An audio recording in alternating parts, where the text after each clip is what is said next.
Les cafés cittadini s'inscrivent dans le cadre du Patto per la Gioventù, voté à l'unanimité en avril dernier par l'Assemblée de Corse.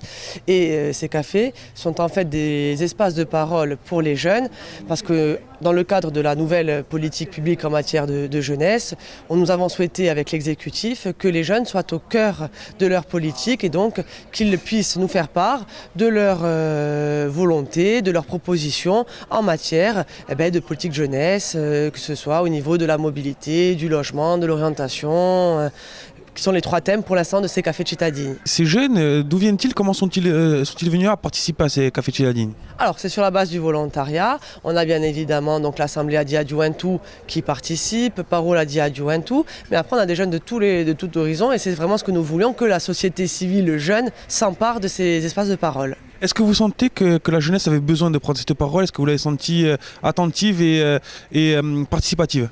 Alors on l'a senti attentive participative, en effet il y a quand même beaucoup de jeunes qui s'investissent dans ces espaces de parole, qui apportent leur constat sur les thématiques, qui sont force de proposition et c'est bien évidemment cette participation qui nous permet de pouvoir à un moment donné avoir un panel de propositions pour établir une politique adaptée à leurs besoins. Il reste encore ce café d'aujourd'hui et le prochain, mais est-ce qu'une tendance déjà se dégage?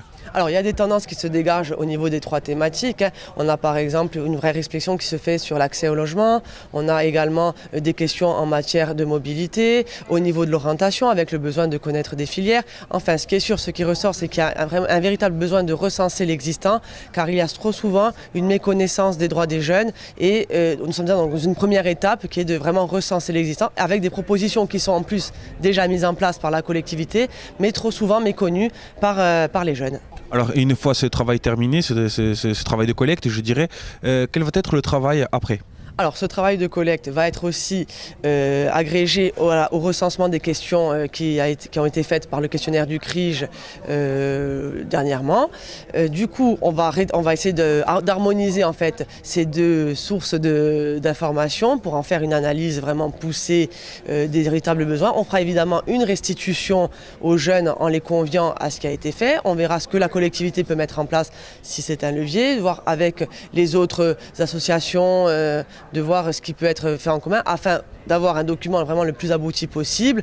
Mais bien évidemment, il y a aussi d'autres thématiques qui intéressent les jeunes et pourquoi pas du coup déporter, je dirais, ces cafés cittadini, ou transformer ces cafés cittadini en cafés paysagnes pour aller dans des régions un peu plus rurales où là aussi, je pense qu'il y a des choses à dire pour les jeunes.